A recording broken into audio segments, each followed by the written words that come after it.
আশরাফুল যখন পুরোপুরি অচেতন হয়ে পড়ে তখন জরেজ আশরাফুলের হাত দড়ি দিয়ে বেঁধে ফেলে এবং মুখ স্কচটেপ দিয়ে আটকিয়ে দেয়। তার আঘাতে এবং মুখ স্কচটেপ দিয়ে বাধা থাকায় শ্বাস না নিতে পেরে ঘটনাস্থলে ভিকটিম আশরাফুল মৃত্যুবরণ করেন। গ্রেফতারকৃত আসামি শামীমা আক্তার কোহিনুরের দেওয়া তথ্য মতে ও তার মোবাইল ফোন বিশ্লেষণে আমরা জানতে পারি হত্যাকাণ্ডের প্রধান আসামি জরেজের সাথে তার 1 বছরের অধিক সময় ধরে প্রেমের সম্পর্ক ছিল। জরেজ শামীমাকে জানায় তার এক বন্ধুর প্রেমের ফাঁদে ফেলে ব্ল্যাকমেইলিং এর মাধ্যমে 10 লক্ষ টাকা আদায় করা সম্ভব, যা থেকে জরেজ 7 লক্ষ টাকা আর শামীমা 3 লক্ষ টাকা ভাগ করে নেবে।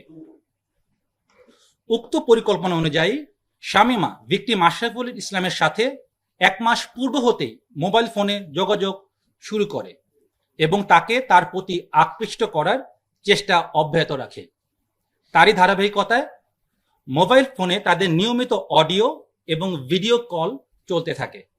পরবর্তীতে গত 11 নভেম্বর 2025 তারিখ রাত 8টায় জরেজ ভিকটিম আশরাফুলকে নিয়ে ঢাকায় রওনা করেন।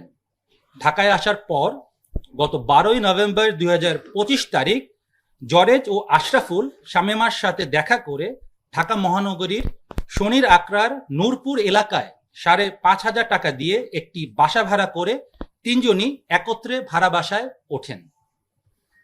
রংপুর হতে ঢাকায় আসার পূর্বেই জরেজ তার প্রেমিকা শামীমা আক্তার কোহিনুরকে ফোনে জানায় ভিকটিম আশরাফুলের সহিত সে যেন অন্তরঙ্গ ভিডিও ধারণ করে এবং পূর্ব পরিকল্পনা অনুযায়ী সে ভিডিও দেখিয়ে যাতে তারা 10 লক্ষ টাকা আমাদের যে আশরাফুল তার কাছ থেকে আদায় করতে পারে। পূর্ব পরিকল্পনা অনুযায়ী ভিকটিম আশরাফুলকে শামীমা মাল্টার শরবতের সাথে ঘুমের ওষুধ খাইয়ে হালকা অচেতন করে যাতে বাইরে হতে জরেজ অন্তরঙ্গ মুহূর্তের ভিডিও ধারণ করলে আশরাফুল তা বুঝতে না পারে।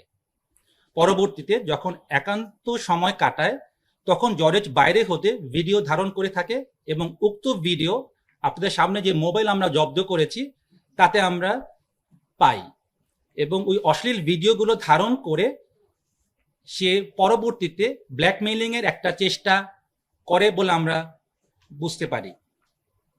প্রিয় সাংবাদিক বৃন্দ, শামীমার দেওয়া তথ্য মতে 12 নভেম্বর 2025 তারিখ দুপুরে আশরাফুল যখন পুরোপুরি অচেতন হয়ে পড়ে তখন জরেজ আশরাফুলের হাত দড়ি দিয়ে বেঁধে ফেলে এবং মুখ স্কচটেপ দিয়ে আটকিয়ে দেয়। জরেজ এক পর্যায়ে অতিরিক্ত ইয়াবা সেবন করে উত্তেজিত হয়ে অচেতন থাকা ভিকটিম আশরাফকে হাতুড়ি দিয়ে এলোপাথারি পেটাতে থাকে। তার আঘাতে এবং মুখ স্কচটেপ দিয়ে বাধা থাকায় শ্বাস না নিতে পেরে ঘটনাস্থলে ভিকটিম আশরাফুল মৃত্যুবরণ করেন। আশ্চর্যের বিষয় যে একই ঘরে জরেজ এবং শামীমা সেই লাশের সাথেই সেই রাত্রিটি যাপন করেন। পরবর্তী দিন অর্থাৎ 13 নভেম্বর 2025 তারিখ আশরাফুলের মৃতদেহ গুম করার উদ্দেশ্যে জরেজ নিকটস্থ বাজার হতে চাপাতি ও 2টি ড্রাম কিনে আনেন। জরেজ চাপাতি দিয়ে লাশটিকে মূলত 26টি টুকরো করেন এবং 2টি নীল রঙের ড্রামে ভরে রাখেন। সিসিটিভি ফুটেজ বিশ্লেষণ করে আমরা যেটা দেখতে পাই বাসা থেকে দুপুর 2টা 43 একটি সিএনজি ভাড়া করে ড্রাম দুটি সিএনজিতে নিয়ে দুপুর 2টা 52 তারা বাসা হতে রওনা করেন। পরবর্তীতে সিসিটিভি ফুটেজে যেটা হাইকোর্ট প্রাঙ্গণে সেখানে আমরা দেখতে পাই 3টা 13 হাইকোর্ট মাজার গেটের নিকট আসলে রাস্তায় আইন শৃঙ্খলা বাহিনীর তৎপরতা দেখে লাশ ভর্তি ড্রাম দুটি হাইকোর্টের পানির পাম্প সংলগ্ন একটি ফাঁকা জায়গায় প্রধান সড়কের পাশে একটি বড় গাছের নিচে রেখে তারা অতি দ্রুত হাইকোর্ট এলাকা হতে একটি অটোযোগে সায়দাবাদের উদ্দেশ্যে চলে যান। সায়দাবাদ যাওয়ার পর জরেজ শামীমাকে কুমিল্লায় চলে যাবার ব্যাপারে বলেন এবং নিজে সে রংপুর চলে যাবেন বলে শামীমাকে অবহিত করেন। সে অনুযায়ী শামীমা কুমিল্লা তার নিজ বাড়িতে গমন করেন এবং জরেজের সাথে তার যোগাযোগ সম্পূর্ণভাবে বিচ্ছিন্ন করে দেন।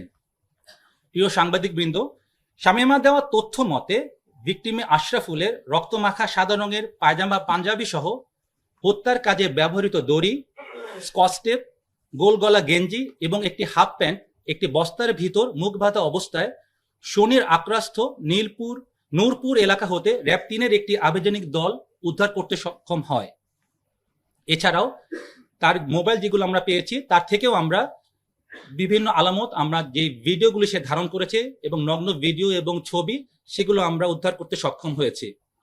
এখানে উল্লেখ্য যে শামীমার দেওয়া তথ্য অনুযায়ী মূলত ব্ল্যাকমেইলিং করাটাই এবং টাকা উপার্জন করাটাই এই ঘটনার মূল উদ্দেশ্য ছিল। তবে জরেশ কর্তৃক নৃশংসভাবে হত্যাকাণ্ডের পিছনে কোনো পূর্ব শত্রুতা আছে কিনা কিংবা পরকীয়ার কোনো বিষয় রয়েছে কিনা তা মূল আসামি জরেজকে জিজ্ঞাসাবাদে বেরিয়ে আসবে বলে আমরা মনে করছি। ধৃত আসামিদের বিরুদ্ধে পরবর্তী আইনানুগ ব্যবস্থা গ্রহণের জন্য শাহবাগ থানায় হস্তান্তর করা হয়েছে। তাকে মূলত যে কথাটা বলেছে জরেজ যে 3 লক্ষ টাকা সে পাবে এবং জরেজ এই ব্ল্যাকমেইলের মাধ্যমে 7 লক্ষ টাকা পাবে এবং পরবর্তীতে এই টাকা দিয়ে সে মালয়েশিয়ায় গমন করবেন। এবং আমরা এটাও দেখতে পাই যে জরেজের মোবাইল বিশ্লেষণ করে যে সে অলরেডি মালয়েশিয়া যাওয়ার জন্য সে পাসপোর্ট সংগ্রহ করার জন্য সে অলরেডি তার পাসপোর্ট অফিসও তার প্রস্তুত রয়েছে পাসপোর্ট। তো এ থেকে বোঝা যায় যে তার টাকাটা প্রয়োজন ছিল। বাট আপনি যে প্রশ্নটা করেছেন যে জরেজ কি উদ্দেশ্যে নৃশংসভাবে হত্যাটা করলো, যদি টাকাই তার মূল উদ্দেশ্য থাকে তাহলে কেন হত্যাটা করলো, তাহলে তো টাকা তো আর তার পাবে না। এই প্রশ্নটা আমাদেরও রয়েছে, যেহেতু আমরা জরেজকে গ্রেফতার করতে সক্ষম হয়েছি এবং ইনশাল্লাহ জরেজের কাছ থেকে আরো বিস্তারিত তথ্য আমরা পাবো এবং আপনাদেরকে আমরা অবগত করতে পারবো যে হত্যার মূল মোটিভটা কি। শামীমাও বলে যে যখন সে বাধা প্রদান করে যে আপনি কেন মেরে ফেলছেন বা মারছেন বা এই পরিস্থিতি কেন তৈরি করছেন, তখন শামীমাকেও সে ভয়ভীতি দেখায় এবং আঘাত করে। এটা শামীমার বক্তব্য। কারণ পুরো বক্তব্যটা দুই পক্ষের বক্তব্য না শুনে আমরা পরিষ্কারভাবে মূল মোটিভটি আপনাদের সামনে উপস্থাপন করতে পারছি না।